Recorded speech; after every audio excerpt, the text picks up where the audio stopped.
Hey everybody, how you doing? Mr. Bookman here, and I will be reading My Words Fly Away Like Birds by Debora Pearson and Shrija Jain. Please enjoy.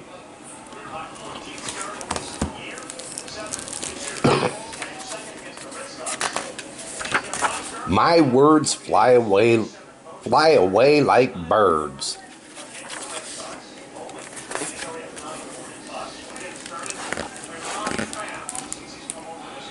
Before I come here, I could see the world from my bedroom window, all the places I knew, the homes of my friends, the trees we ran under on our way to school, and the noisy market where I went shopping with my mom and aunts.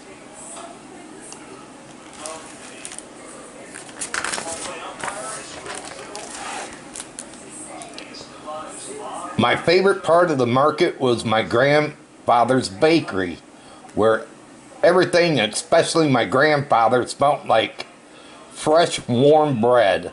That was my world back then.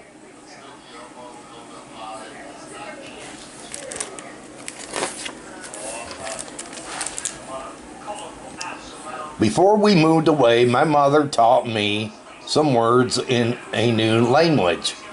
She said we would need these words, and other ones too, in place where we were going. The words felt strange and lumpy in my mouth. Hello, how are you? I am very well, thank you. It was nice to meet you. Goodbye. What would it be like? A wonder to live where everyone said these words, and I would too.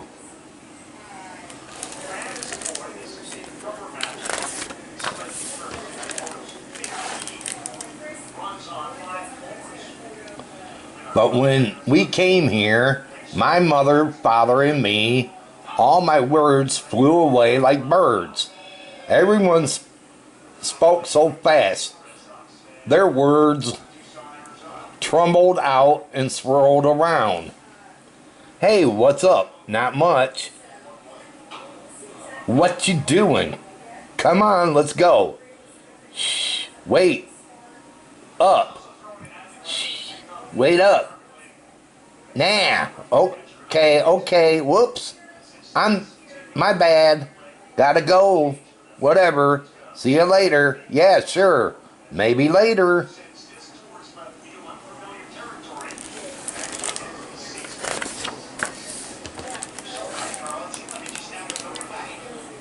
Their words did not sound like the ones I had learned, so I did not say anything. It was like a teeny bug on a little leaf, waiting, watching, listening, trying to figure out where I had to land, trying to fit in.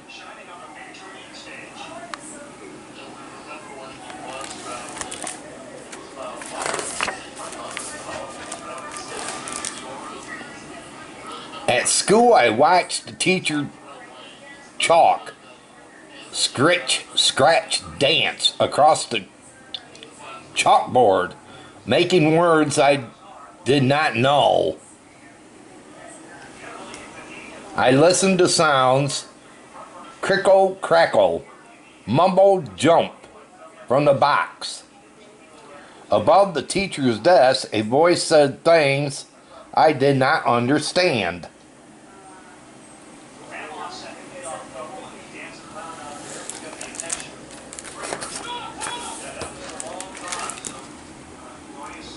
Across the room, out of the window, I saw trees, skies, a park. But not my trees, my park, my sky, my park, not the ones I knew. I wish my friends from back home were here. I would show them the snow falling down and the dog in a coat and the teeny dog boots playing outside. I had never seen a dog like that before.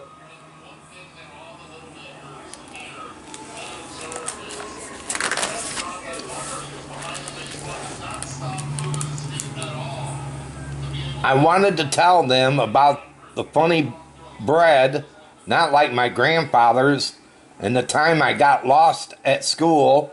The teacher who found me called me the new girl.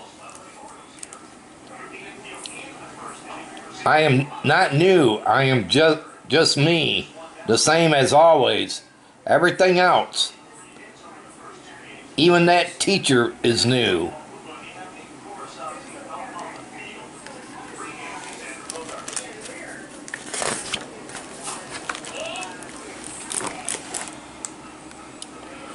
One night, Mr. Taggart, who fixes things in the tall buildings where we live now, clomped down the hall in big boots and knocked on our door. "Surprise," he said. We did not know what surprise meant. Was something broken?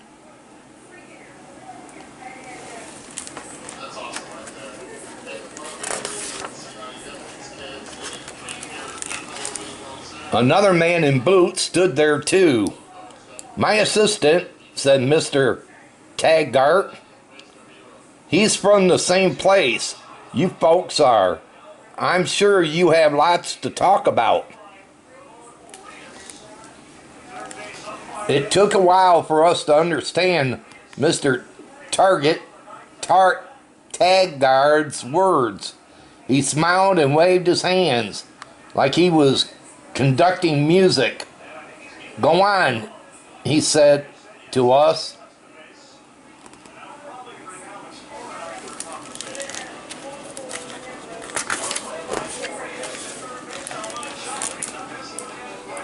But when my father spoke to the man in our old language, the man did not understand. He was not from the same place as us. Mr. Taggart looked confused. No one knew what to do. Finally, my mother smiled. She said to the man in a shiny new words, "It was nice to meet you." The man smiled back. "It was nice to meet you," he said. "Goodbye."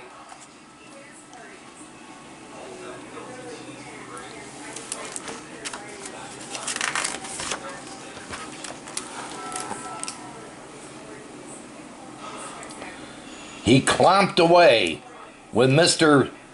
Taggart, who still looked confused, and that was the end of our surprise.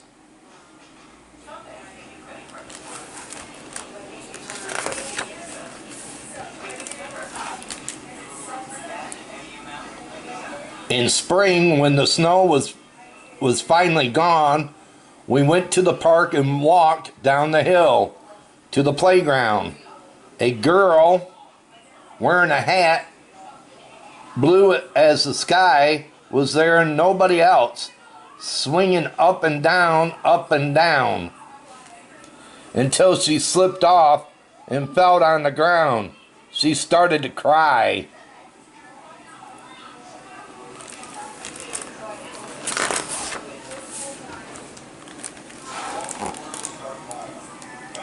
I did not know what to do. I picked up her hat, I brushed it off and gave it to her.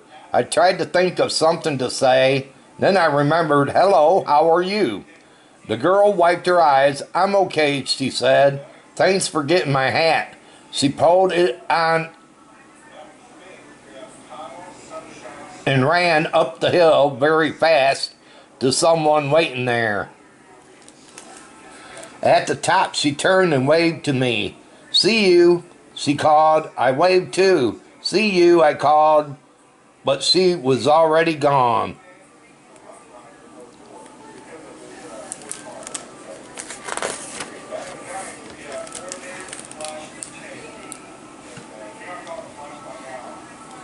This is what happened the next week at recess. Everyone else was running, laughing, leaping like rabbits when I saw the girl with the blue hat.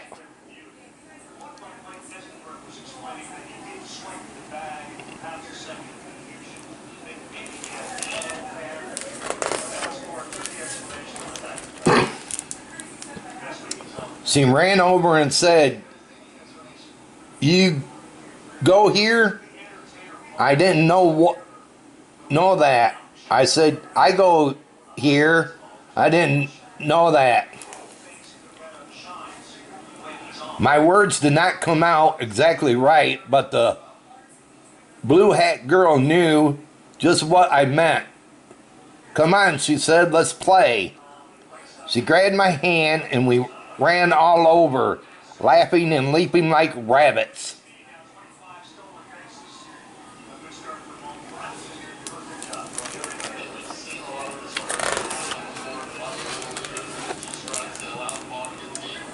When the bell rang, we lined up together, me and my new friend, still holding hands. We walked to our classrooms. "See you," she said. "See you," I said, and this time I knew I would see her soon.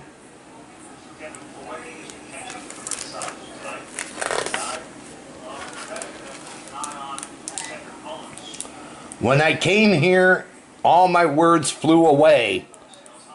That was back then. Now I have new words.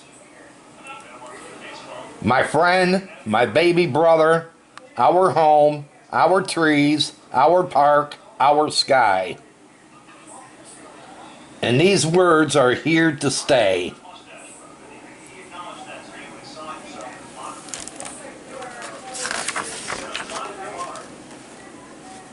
Well, how many of you have had words that flew away?